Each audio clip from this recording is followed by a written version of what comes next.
Let us continue with more questions on KTG and radiation. Radiation part के हमारे question चालू थे. So let us solve some exercise problem. Question number 21. Emissive power of a sphere of area 0.02 meter square is 0.5 kilocalorie per second per meter square. What is the amount of heat radiated by the spherical surface in 20 seconds? बहुत simple question है. सबसे पहले तो identify करो कि parameter कौन कौन से दिए हैं. सबसे पहले आपको बताया है emissive power of a sphere of area. तो एरिया कितना है? 0.02 metre square. Emissive power of a sphere of area 0.02 metre square 0.5 kilo calorie per second per metre square. मतलब ये जो आपको दिया है ये इमिसिव पावर है E which is equal to 0.5 kilo cal per second per metre square per second per metre square. Okay. और आगे क्या बताया आपको? What is the amount of heat radiated by the spherical surface in 20 second. Time दिया है 20 second and you are suppose to find out what is the amount of heat radiated. मतलब you are suppose to find out Q. Extremely simple. आपको सिर्फ पता होना चाहिए what is the formula of emissive power. That's it. What is the formula of emissive power? E equal to Q upon AP. खत्म. That's it. तो formula आपको पता है emissive power E equal to Q upon AT. तो यहां से आपको Q मिल जाएगा. Q equal to EAT. तो Q equal to E into A into T. तो Q equal to E. E क्या है? 0.5. किसमें है? किलो कैल में. तो आपका फाइनल आंसर किसमें आएगा? किलो कैल में. सिर्फ इतना ही ध्यान देना कि your answer final answer will be in kilo calories. That's it. तो 0.5 चाहिए तो यूनिट भी लिखते जाओ. किलो कैल पर metre square second per metre square per second. Area is 0.02. 0.02 और ये आ जाएगा आपका मीटर स्क्वायर में. Time is 20 second. तो into 20 seconds. So as I told you, सब कुछ cancel. Meter square cancel, meter square cancel, second cancel, second cancel. Your final answer will be in kilocal. तो kilo calorie में answer आएगा. और very simple thing. 0.5 into 20 is 10 है ना. ये 20 है, ये पॉइंट है मतलब हाफ है. 10 into 0.02 is 0.2. तो आ गया answer 0.2 kilo cal. Done. This is the final answer that you should be getting. सिर्फ यूनिट ध्यान रखना. Unit is kilo cal.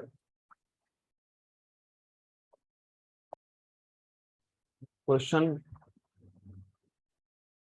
Let us move ahead with next question. इस टाइप के क्वेश्चन आर एक्सट्रीमली सिंपल. सिर्फ emissive power का आपको definition पता होना चाहिए. Q upon AT. Compare. What do you mean by compare? Ratio. Compare the rates of emission of heat by a black body maintained at 727 degree Celsius and at 227 degree Celsius. If the black bodies are surrounded by an enclosure which is black at 27 degree Celsius, what would be the ratio of their rates of loss of heat? तो सबसे पहले तो compare the rates of emission. Rates of emission मतलब rate of loss of heat. What do you mean by rate of emission? Energy upon time. याद है क्या? Energy radiated per unit time. इसको बोलते हो rate of emission.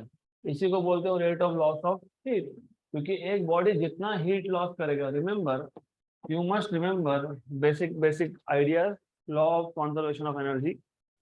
अगर हमारे पास एक हॉट बॉडी है, if that body is losing heat, मतलब it is basically radiation, it is giving out radiation. कोई भी बॉडी अगर हीट लॉस करेगा तो वो रेडिएट करेगा. तो इन्होंने बोला है what is rate of emission. Rate of emission मतलब rate of loss of heat. तो ये याद रहना चाहिए आपको. रेट ऑफ इमिशन मतलब rate of loss of heat. Correct, याद रहेगा. What is rate of emission? Rate of loss of heat. मतलब basically rate of loss of heat ही बोला है. तो कौन सा फॉर्मूला अप्लाई होगा यहाँ पे? Newton's law of cooling. क्योंकि यहाँ पे सराउंडिंग टेम्परेचर दिया है, जहां जहां पे सराउंडिंग टेम्परेचर बताया मतलब बाय डिफॉल्ट कौन सा फॉर्मूला यूज होता है, न्यूटन लॉ ऑफ कूलिंग। तो गिवन क्वांटिटीज में हमारे पास पहले बॉडी का टेम्परेचर थीटा 1 दिया है 727 degree Celsius, and you know 727 degree Celsius in kelvin is 1000 kelvin, right. And theta 2 second body का जो टेम्परेचर है वो है 227 डिग्री, मतलब कितना, 500 केल्विन। सराउंडिंग टेम्परेचर आपको दिया है हाउ मच, 27 डिग्री सेल्सियस, मतलब कितना, 300 Kelvin. Then you are suppose to find out ratio of, compare मतलब ratio of rates of emission मतलब Q/T, और Q/T का रेशो मतलब बेसिकली dQ/dt का रेशो। तो ये फाइंड करना है, फॉर्मूला आपको ऑलरेडी पता ही है, you remember, do you know Newton law of cooling होगा या फिर यहाँ पे कोई और लॉ यूज होगा? क्वेश्चन अच्छे से पढ़ोगे तो समझेगा कौन सा लॉ यूज करोगे, बताओ। इस केस में सेम आएगा, लेकिन how do you identify Newton law of cooling? देखो पहले तो बताओ किरचॉफ लॉ ऑफ रेडिएशन ये कौन सी बॉडी के लिए था, ऑर्डिनरी बॉडी के लिए था कि ब्लैक बॉडी के लिए था? वापस सोच के बताओ, किरचॉफ लॉ ऑफ रेडिएशन कौन सी बॉडी के लिए था? A = E कौन सी बॉडी के लिए प्रूव किया है? ऑर्डिनरी बॉडी के लिए, क्योंकि ब्लैक बॉडी के लिए तो A = E है ही ना, A की वैल्यू 1 है, E की वैल्यू भी 1 है। तो किरचॉफ लॉ ऑफ रेडिएशन किसके लिए है? ऑर्डिनरी बॉडी के लिए। उसके बाद क्या था? स्टीफन्स लॉ ऑफ रेडिएशन, याद है क्या? याद है Stephen law of radiation? Radiant energy emitted per unit time per unit area is directly proportional to fourth power of temperature. What is radiant energy emitted per unit time per unit area? Emissive power. So emissive power is proportional to fourth power of temperature. So emissive power equal to sigma into fourth power of temperature. उसके बाद Newton law of cooling, Newton law of cooling कौन सी body के लिए था? मैंने आपको example दिया था कि जब विंटर्स आएंगे तो आप पानी को गर्म करोगे और उसमें ठंडा पानी मिक्स करोगे, क्योंकि जितना बॉडी के टेम्परेचर में और सराउंडिंग के टेम्परेचर में, जितना बॉडी के टेम्परेचर में और सराउंडिंग के टेम्परेचर में डिफरेंस ज्यादा होगा, उतना ही rate of loss of heat ज्यादा होगा। तो वाटर क्या ब्लैक बॉडी है? नहीं, करेक्ट। तो ये ऐसे क्वेश्चन जानबूझ के देते हैं टू कंफ्यूज यू, क्योंकि आपने देखा ना सराउंडिंग 27, पहला दिमाग में क्या आया? Newton law of cooling. तो यहाँ पे Newton law of cooling applicable नहीं है, क्योंकि क्या बोला है? Black body, Kirchhoff law of radiation, Stefan's law of radiation, Newton law of cooling में से कौन सा, तीनों में से कौन सा लॉ ब्लैक बॉडी के लिए है? मैंने अभी बताया, फिर किरचॉफ लॉ बोल रहे हो। Kirchhoff law of radiation A = E, ये ऑर्डिनरी बॉडी के लिए भी एप्लीकेबल होता है। स्ट्रिक्टली फॉर ब्लैक बॉडी कौन सा लॉ था? Stefan's law. तो यहाँ पे कौन सा लॉ यूज होगा? कैसे आइडेंटिफाई करते हैं?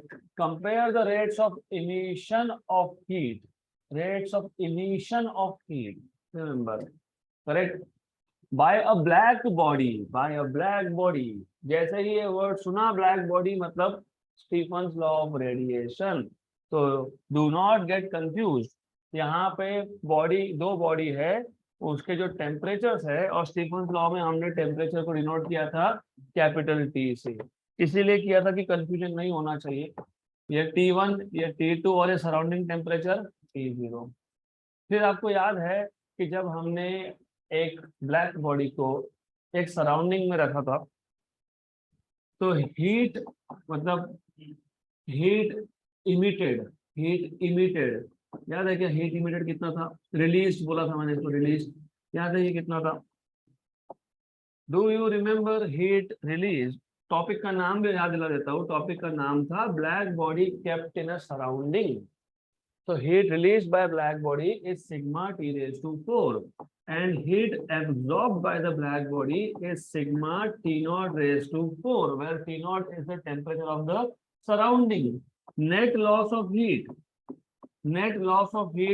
was released minus absorbed.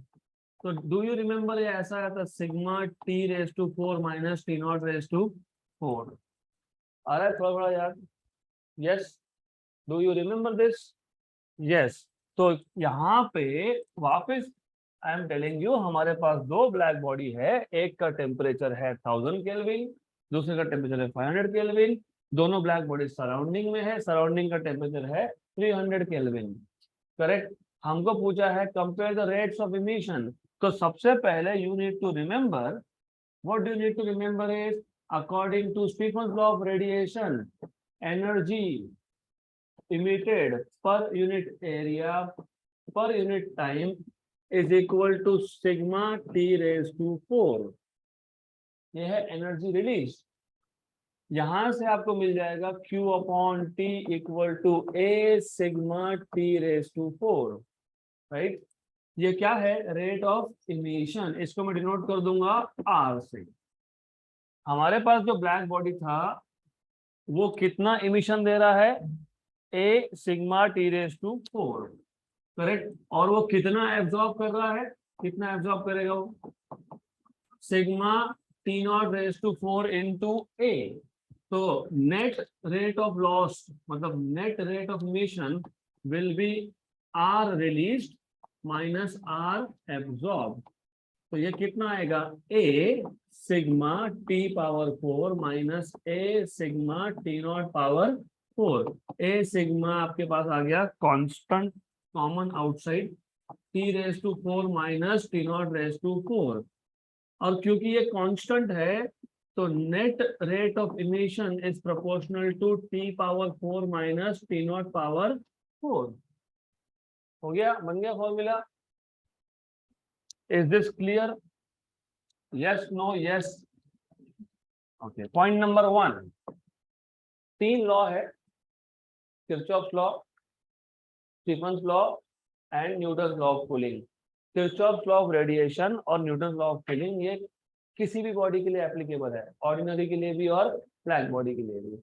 लेकिन जब आप यहाँ पे ब्लैक बॉडी बोलते हो तो you have to apply Stefan's law of radiation. Stefan's law of radiation जब हमने देखा था तो हमने पहले बोला था कि ब्लैक बॉडी का emissive power is proportional to T raise to 4।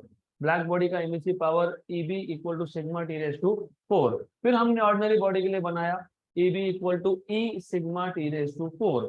फिर हमने ये बोला कि अगर हमारे पास जो ब्लैक बॉडी है या ऑर्डिनरी बॉडी है, अगर वो सराउंडिंग में रखा है और सराउंडिंग का टेम्परेचर कितना है? T नॉट, तो energy release will be equal to कितना? Sigma T raise to 4 and energy absorb will be sigma T not raise to 4। तो net release of energy is energy release minus energy absorb. तो sigma T power 4 minus sigma T not power 4, तो sigma common T power 4 minus T not power 4। यहाँ तक सबको पता होना ही चाहिए, अगर नहीं समझेगा तो फिर डिफिकल्ट है। तो first of all I will make a formula. We know that Q upon AT for a black body, emissive power of a black body is equal to sigma T power 4। हमको बोला है rate of emission. Rate of emission मतलब Q upon T equal to A sigma T power 4। ये आ गया rate of emission. इसको मैं बोल दूंगा R। ये क्या है? Rate of emission. सिर्फ इसको नया नाम दे दिया R। अब क्योंकि सराउंडिंग का टेम्परेचर भी दिया है तो for surrounding, for a black body kept in surrounding, for a black body kept in surrounding, what you know is net loss, net rate of emission। net rate of emission will be, जैसे यहाँ पे लिखा है आपने, वो आएगा A sigma T power 4 minus T not power 4। तो net rate of emission is proportional to T power 4 minus T naught power 4। ये आ गया यहाँ पे, यहाँ तक क्लियर।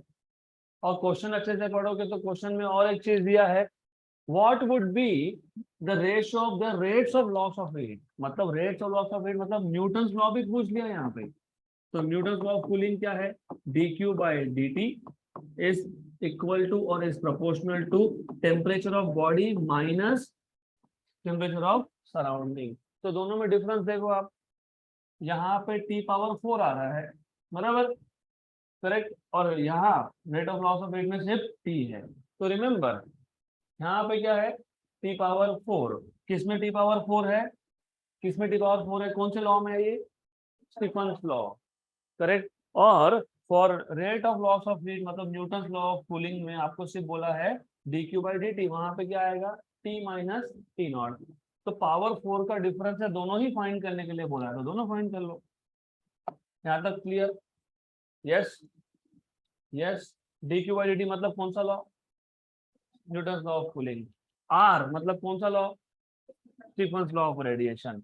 हमको दोनों ही फाइंड करने थे, दोनों का ही रेशियो निकालना है। तो सॉल्यूशन में सबसे पहले first R1 upon R2 equal to R1 upon R2, तो यहाँ क्या आएगा, T1⁴ minus T0⁴ upon T2⁴ minus T0⁴। What is T1, 1000 था ना, 1000 मतलब कितना, 10⁻³ व्हाट इज T0, 300 मतलब 3 into 100⁻⁴ upon what is T2, 500। तो यह आ जाएगा 500 मतलब 5 into 100⁻⁴ माइनस 3 into 10⁻²⁴, बराबर। अब कैलकुलेशंस करना ये आपके ऊपर भी डिपेंड करता है कैसे आपको करना है, but anyways I just tell you simple method.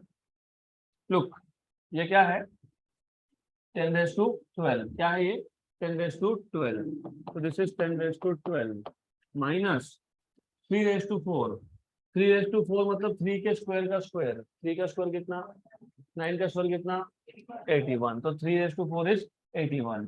तो 81 इंटू 10⁻²⁴ मतलब 10⁻8 अपॉन 5⁻4 मतलब 5 के स्क्वायर का square, what is 5 square, 25, what is 25 square, 625। तो ये आ गया 625 इंटू 10⁻8।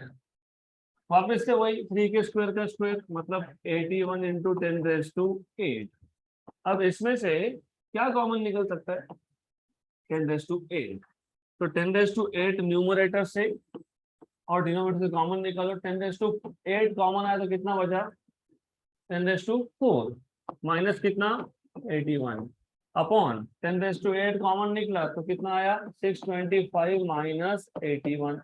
ये 10⁻8 और 10⁻8 हो गया कैंसल आउट, कितना बचा, 10⁻4 मतलब 10,000, 10,000 में से 81 गया, 10,000 में से 80 गया तो कितना होता है, 9,000, हाउ मच, 9,920, बराबर है ना। 10⁻4 मतलब कितना है, 10,000, उसमें से 81 गया, 81 गया, 9,919 अपॉन 625 में से 81 माइनस करोगे तो कितना आएगा, हाँ 500 एंड, एक काम करो, रुको वेट, कैलकुलेशन में थोड़ा सा कुछ ज्यादा ही गलती हो रही है।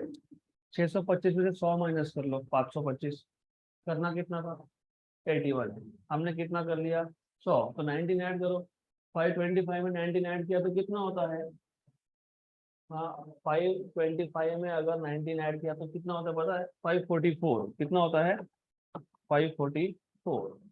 आंसर आएगा 18 point something, 18 point something is to 1। देखो, you should know 9919 9919 divided by 544 आया 18 पॉइंट समथिंग, 18.23 इज टू 1, और एग्जैक्टली यही आंसर है, 18.23 इज टू 1 डन। अब आपको पूछा है rate of loss of heat. जब rate of loss of heat बोला है तो हम नॉर्मली ऐसा समझ के चलेंगे कि क्या है, Newton law of cooling, correct. वैसे आइडियली तो न्यूटन लॉ ऑफ कूलिंग यहाँ पे एप्लीकेबल नहीं है, remember that is a black body, तो Newton law of cooling applicable नहीं है, यही आना चाहिए ratio of rate of loss of heat. But just for an extra question we will solve, वो यहाँ पे एप्लीकेबल होता नहीं है, I am telling you again. लेकिन बोला है तो फाइंड कर भी लेते हैं, D Q by D T 1 upon D Q by D T 2, D Q by D T 1 upon D Q by D T 2। सिर्फ इतना ही है कि ये आएगा T1 minus T not upon T2 minus T not. What is T1? 1000 minus 300। What is T2? 500 minus 300। 700 upon 200, मतलब 7/2 मतलब कितना? 3.5। Good, done, simple. Next question, Earth's mean temperature can be assumed to be 280 Kelvin. How will the curve of black body radiation look like for this temperature? Find out lambda max. In which part of the electromagnetic spectrum does this value lie? तो सबसे पहले आपको पता होना चाहिए कि question में पूछा क्या है, Earth's mean temperature। Earth's mean temperature क्यों पूछा होगा? Because you know at a given instant of time, for example अभी यहाँ पे अराउंड 33-34 डिग्री होगा, मे बी 30 डिग्री होगा टेम्परेचर, कहीं पे माइनस में भी है, कहीं पे 40-45 भी है at this point of time, same time पे। तो और पूरे अर्थ पे सेम टेम्परेचर तो होता नहीं है, लोकेशन टू लोकेशन वेरी करता है। तो अर्थ का एवरेज टेम्परेचर कितना क्यों बताया है, कितना है? 280 केल्विन, मतलब कितना डिग्री सेल्सियस हो गया ये? How much is 7 degree Celsius? How much is 0 degree Celsius? 273 Kelvin. How much is 1 degree Celsius? 274. So how much is 7 degree Celsius? 280 Kelvin. अरे 7 डिग्री मतलब 280 हो गया ना, तो एवरेज टेम्परेचर ऑफ अर्थ कितना है? 7 डिग्री, ऐसा उन्होंने बोला है, अज्यूम कर लो। How will the curve of black body radiation look like? जोक है, ब्लैक बॉडी रेडिएशन का कर्व सेम ही दिखता है, non uniform distribution of energy. कोई भी बॉडी 0 केल्विन से ज्यादा टेम्परेचर पे है तो उसका कर्व जो है वो हमेशा ऐसा ही दिखता है, तो इट इज अ जोक, यही कर्व ड्रॉ कर देना, बात खत्म। देन आगे बोला है फाइंड आउट लैम्बडा मैक्स, तो find out wavelength at which intensity of radiation is maximum, और इलेक्ट्रोमैग्नेटिक स्पेक्ट्रम के कौन से पार्ट में लैम्बडा मैक्स की वैल्यू लाई करती है, this is what they are asking you. तो सबसे पहले गिवन पैरामीटर में क्या कह दिया है? Average temperature of earth in kelvin. उसके बाद आपको बस इतना ही बताया है, दैट्स इट। फिर आपको खुद को पता होना चाहिए कि यहाँ पे कौन सा लॉ अप्लाई होगा। लैम्बडा मैक्स पूछा है, टी दिया है, कौन सा लॉ था? कौन सा लॉ था? हमने जब ब्लैक बॉडी रेडिएशन का स्पेक्ट्रम देखा था, पहले सिंगल सिंगल कर्व देखा था, उसके बाद हमने बहुत सारे कर्व ड्रॉ किए थे, राइट। मैंने आपको बताया था इसके 3 ऑब्जर्वेशंस थे।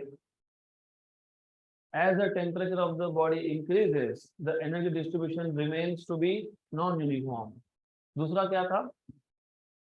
The wavelength at which the intensity of radiation is maximum is inversely proportional to temperature. जैसे जैसे टेम्परेचर बढ़ रहा है वैसे वैसे लैम्बडा मैक्स की वैल्यू कम हो रही है। इसको हमने कौन सा लॉ बोला था? Wien's displacement law. तो यहाँ पे कौन सा लॉ अप्लाई करोगे? Wien's displacement law, simple. और आपको पता होना चाहिए कि वीन्स डिस्प्लेसमेंट लॉ में एक कांस्टेंट आता है बी, उस कांस्टेंट बी की वैल्यू होती है 2.89 इंटू 10⁻⁻3। मिली नहीं है, ये मीटर है, मीटर केल्विन, करेक्ट, राइट। तो ये बाय डिफॉल्ट आपको पता होना चाहिए, यू शुड नो दिस। कि कौन सा फॉर्मूला अप्लाई होगा। फॉर फाइंड क्या करना है, सबसे पहले आपको बोला है how will the curve of black body radiation look like. मतलब सबसे पहले आपको ग्राफ प्लॉट करना है किसका, इंटेंसिटी मतलब इमिसिव पावर का वर्सेस किसका, वेवलेंथ का। नंबर 2 ये फाइंड करना है, फॉर्मूला में बाद में आऊंगा, ये आपको फाइंड करना है। You are suppose to find this. Number 2 क्या फाइंड करना है, लैम्बडा मैक्स। क्या पूछा है आपसे, what is the value of lambda max, clearly बोला है फाइंड आउट लैम्बडा मैक्स। पहले के लिए तो कोई फॉर्मूला है नहीं, सेकंड के लिए फॉर्मूला कौन सा होगा, lambda max equal to B upon T, simple, right, done. तो सॉल्यूशन में सबसे पहले आप फाइंड कर लो what is lambda max. What is lambda max, B upon T. What is value of B, 2.89 into 10 raised to -3, और what is t, 280। so you can write this as 289 into 10 power -5, क्योंकि -3 तो पहले से था, इसका point हटाया तो 10 पर -2 और -3 कितना हो गया, -5, और ये कितना है 280। ऊपर 289, डिनोमिनेटर में 280, तो 1.035 करके देख लो। हाउ डू आई नो, मैंने पहले से करके रखा है सब, तो I have to teach the same thing every year, तो मुझे याद रहता है वो 289 डिवाइडेड बाय 280, वो ही आना चाहिए। ओ 1.0321 आ रहा है, ठीक है, मैंने 1.035 लिखा, 21 कर दो इसको, 21 डजंट मैटर, कोई फर्क नहीं पड़ता। ओके, यहाँ तक clear, is this clear, yes. कुछ नहीं है, lambda max is b upon T, b पता है, टी पता है, सब्स्टिट्यूट कर दो, सॉल्व करो, खत्म। क्वेश्चन यहाँ खत्म नहीं हुआ, ये तो मिल गया आंसर हमको, आंसर तो आ गया। पूछा क्या था, और कौन से रीजन में लाया करता है, तो कौन से रीजन में लाया करता है, ये थोड़ा डिफिकल्ट क्वेश्चन है। क्यों क्यों डिफिकल्ट है, क्योंकि आपको पता है इलेक्ट्रोमैग्नेटिक स्पेक्ट्रम में सबसे ज्यादा एनर्जी किसका होता है, गामा रे। सबसे कम वेवलेंथ किसका होता है, गामा रे। उसके बाद एक्स रे, उसके बाद ultra violet. Ultra violet, ultra word याद रखो, वायलेट, यू नो, विबग्योर सुना है, VIBGYOR, violet, indigo, blue, green, yellow, orange, red. जो भी वेवलेंथ वायलेट से कम होगा, वायलेट का कितना होता है 3000, उससे जो भी कम होगा वो आएगा अल्ट्रा वायलेट। 3000 क्या, किलोमीटर, तो नैनोमीटर, एंगस्ट्रॉम, 3000 एंगस्ट्रॉम की, 3000 नैनोमीटर की, 3000 किलोमीटर की, 3000 सेंटीमीटर, क्या, एंगस्ट्रॉम। तो पता होना चाहिए इलेक्ट्रोमैग्नेटिक स्पेक्ट्रम, पता होना चाहिए इलेक्ट्रोमैग्नेटिक स्पेक्ट्रम में सबसे ज्यादा एनर्जी होता है गामा रेडिएशन का, फिर होता है एक्स रेडिएशन का, फिर होता है अल्ट्रा वायलेट का, फिर विजिबल छोटा सा पार्ट होता है, फिर इंफ्रारेड बहुत बड़ा पार्ट होता है, फिर उसके होता है माइक्रोवेव, उसके होता है रेडियो वेव। तो you should remember remember remember, भूलना नहीं है, भूलना बिल्कुल नहीं है। ये जो विजिबल है, विजिबल में रफली रफली 3000 से चालू होता है वॉयलेट कलर, तो यू हैव वॉयलेट। वॉयलेट के बाद है ब्लू, मेरे पास वॉयलेट कलर दिखाने के लिए नहीं है तो मैं ब्लू दिखा रहा हूँ यहाँ पे। तो you have this as blue which is basically take it to be violet. और ये आता है रेड, वॉयलेट से कम मतलब अल्ट्रा वॉयलेट। तो ये वेवलेंथ होता है कितना, 3000, क्या, एंगस्ट्रॉम, 3000 एंगस्ट्रॉम, 3000 एंगस्ट्रॉम याद रखना। ये होता है 7000 एंगस्ट्रॉम। 3000 से छोटा मतलब अल्ट्रा वायलेट, रेड से बड़ा मतलब इंफ्रा रेड। आईआर चालू होता है 7000 पे, लगभग लगभग खत्म होता है 95000 पे, अप्रोक्सीमेटली 95000 एंगस्ट्रॉम पे। 95000 के ऊपर जो कुछ भी आया वो होता है माइक्रो, फिर माइक्रो के बाद आता है रेडियो। रेडियो छोड़ दो, radio very very large wavelength, correct. तो अभी आपको पूछा है कि ये जो लैम्बडा मैक्स की वैल्यू आपने फाइंड की वो कौन से रीजन में आया, तो लैम्बडा मैक्स पहले आया कितना वो बताओ, कितना आया, 1.0321, ऐसा ही कुछ है, इंटू 10⁻⁵, करेक्ट। अगर आपको कंपेयर करना है तो एंगस्ट्रॉम में लाना पड़ेगा, क्योंकि मैंने अभी बताया 3000 से कम मतलब अल्ट्रा वायलेट, 3000 से 7000 मतलब विजिबल, 3000 से 7000 मतलब विजिबल, 7000 के ऊपर मतलब इंफ्रारेड, कहाँ तक 95,000 तक। इसको कंपेयर करेंगे अब, बराबर। तो देखो अब 10⁻², क्या चाहिए आपको, -5।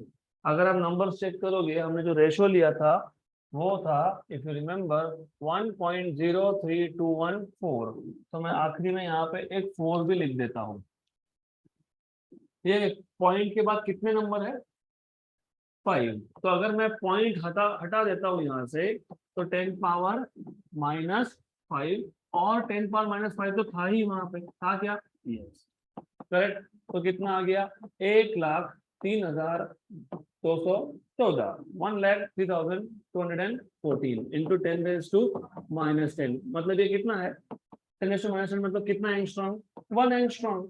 तो 1,03,214 कितना एंगस्ट्रॉम, 1,95,000 के ऊपर है क्या, यस, यस। तो कौन सा रीजन, माइक्रोवेव रीजन। तो ये लैम्ब्डा मैक्स कौन से रीजन में आता है, माइक्रोवेव रीजन में, करेक्ट। यहाँ तक क्लियर। अब हमको बोला था स्पेक्ट्रम भी ड्रॉ करो, मतलब स्पेक्ट्रम ड्रॉ करो, फिर स्पेक्ट्रम ड्रॉ करना इज नॉट वेरी डिफिकल्ट। सिर्फ यहाँ पे आप बताओगे वेवलेंथ, यहाँ आप बताओगे इमिसिव पावर मतलब इंटेंसिटी ऑफ रेडिएशन, ऐसा एक ग्राफ ड्रॉ करना, इसके ऊपर टेम्परेचर लिख देना, कितना टेम्परेचर था 280 केल्विन, और यहाँ पे बता देना लैम्ब्डा मैक्स, क्योंकि लैम्ब्डा मैक्स यहाँ पे हमको बताया है, और लैम्ब्डा मैक्स की वैल्यू हमको पता है कितनी आई, लैम्ब्डा मैक्स की वैल्यू 1,03,214 एंगस्ट्रॉम। Done, correct. तो मैं क्वेश्चन एक बार रिपीट कर देता हूँ, बहुत सिंपल क्वेश्चन है। अर्थ, हमारा अर्थ जिसमें रहते हैं, उसका मीन टेम्परेचर कितना है, 280 केल्विन। तो how will the curve of black body radiation look like, ये है curve of black body radiation. हर एक ब्लैक बॉडी का वैसा ही आएगा, सेम, सेम एंड सेम। तो ये क्वेश्चन में तो सबसे पहले कर्व ऐसा ड्रॉ करके छोड़ देना, you should no it will always look the same, ऐसा दिखेगा वो। देन आगे बोला है व्हाट इज लैम्ब्डा मैक्स, तो lambda max is b/t। T दिया था, b पता होना चाहिए, आपने दोनों को डिवाइड कर लिया, आपको मिल गया 1.03214 इंटू 10⁻⁻5 मीटर। क्यों मीटर, क्योंकि बी था मीटर केल्विन में, टेम्परेचर था केल्विन में, केल्विन केल्विन कैंसल, तो आंसर इज इन मीटर। हमको अगर पता करना है कि कौन से रीजन में है, तो स्पेक्ट्रम हम लिखते हैं, स्पेक्ट्रम के जो डिफरेंट वेवलेंथ होते हैं वो हम लिखते हैं in terms of angstrom. 3000 angstrom से कम मतलब अल्ट्रा वायलेट, क्योंकि वायलेट 3000 पे चालू होता है, 3000 एंगस्ट्रॉम बिलोंग्स टू वायलेट, तो उससे कम मतलब अल्ट्रा वायलेट, करेक्ट। एंड 7000 से ज्यादा मतलब इंफ्रारेड, रेड से ज्यादा मतलब इंफ्रारेड, क्योंकि 7000 इज रेड।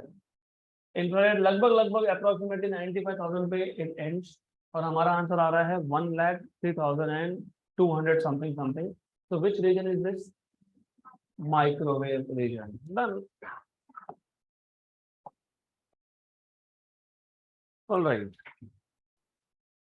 तो ब्लैक बॉडी रेडिएशन का स्पेक्ट्रम 0 केल्विन के ऊपर कोई भी बॉडी हो, it is always same, it looks always non uniform. Next question, कुछ नहीं है, ग्राफ ड्रॉ करो, डन। तो ये ग्राफ वैसा ही आएगा, सिर्फ लैम्ब्डा मैक्स बता देना और 280 केल्विन लिख देना उसके ऊपर।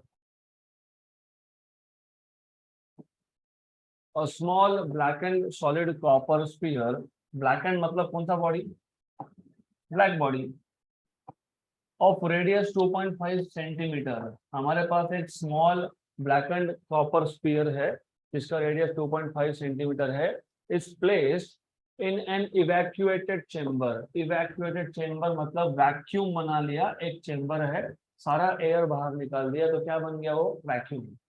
वैक्यूम मतलब देयर इज नथिंग, एयर भी नहीं है वहां पे। The temperature of the chamber is maintained at 100 degree Celsius, मतलब सराउंडिंग टेम्परेचर कितना है, 100 डिग्री सेल्सियस।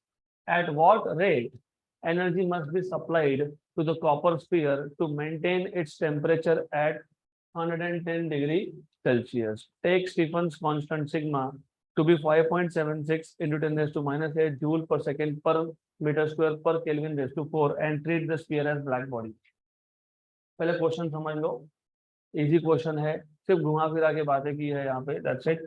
आपको बोला है हमारे पास एक चेम्बर है और उस चेम्बर में से हमने सब कुछ निकाल लिया, मतलब वो बन गया एक कांस्टेंट टेम्परेचर एंक्लोजर जैसा कुछ, राइट। और ये इवैक्यूएटेड है, इवैक्यूएटेड मतलब there is nothing inside, not even air. इसमें हमने एक ब्लैकेंड कॉपर स्फीयर रखा है, we have a blackened copper sphere, imagine this is a copper sphere. हमने इसको इस चेम्बर में रख दिया। चेम्बर का टेम्परेचर कितना है? 100। इसको मैं डिनोट करूंगा T0 से, क्योंकि सराउंडिंग बॉडी कौन है? स्फीयर। तो स्फीयर का टेम्परेचर डिनोट करते हैं T से और सराउंडिंग का डिनोट करते हैं T0 से। तो सराउंडिंग का है 100 डिग्री मतलब 273 केल्विन, बराबर ना, 373 केल्विन। और बॉडी का है 110 मतलब 383 केल्विन, करेक्ट। तो गिवन डेटा में सबसे पहले हमको समझ में आ गया कि बॉडी का टेम्परेचर 110 डिग्री सेल्सियस मतलब 383 केल्विन है, 383 केल्विन है। और सराउंडिंग का टेम्परेचर कितना है? 100 degree Celsius which is equal to 373 kelvin. अब सिर्फ क्वेश्चन इतना था कि कौन सा लॉ अप्लाई करेंगे, क्योंकि न्यूटन्स लॉ ऑफ कूलिंग या स्टीफन्स लॉ ऑफ रेडिएशन। आगे पढ़ो तो समझ में आएगा। At what rate the energy must be supplied to maintain the temperature at 110। Copper sphere का जो टेम्परेचर था उसको मेंटेन करना है। देखो वेरी ऑब्वियस, अगर आपको बेसिक्स पता है, heat always flows from higher temperature to lower temperature. यहाँ पे हायर टेम्परेचर किसका है? कॉपर स्फीयर का। वो हीट लॉस करेगा क्योंकि वो हायर टेम्परेचर पे है। किसको देगा? हीट सराउंडिंग को। लेकिन हमको टेम्परेचर क्या रखना है? कांस्टेंट। अगर टेम्परेचर कांस्टेंट रखना है तो हीट सप्लाई करना पड़ेगा। कॉपर इज रिलीजिंग हीट, हमने देखा ना ये सीक्वेंस ऑफ रेडिएशन में, देखा कि नहीं? Black body kept in a surrounding, what is rate of energy loss? Sigma T raise to 4 minus T0 raise to 4। अभी भी आज भी रिवाइज किया, energy release minus energy absorb, correct. तो ये एनर्जी रिलीज कर रहा है, नेट लॉस ऑफ एनर्जी हो रहा है किसका? कॉपर स्फीयर का, क्योंकि ये हायर टेम्परेचर पे तो ये लॉस करते जाएगा। कब तक करेगा? जब तक सराउंडिंग का और इसका टेम्परेचर सेम नहीं होता।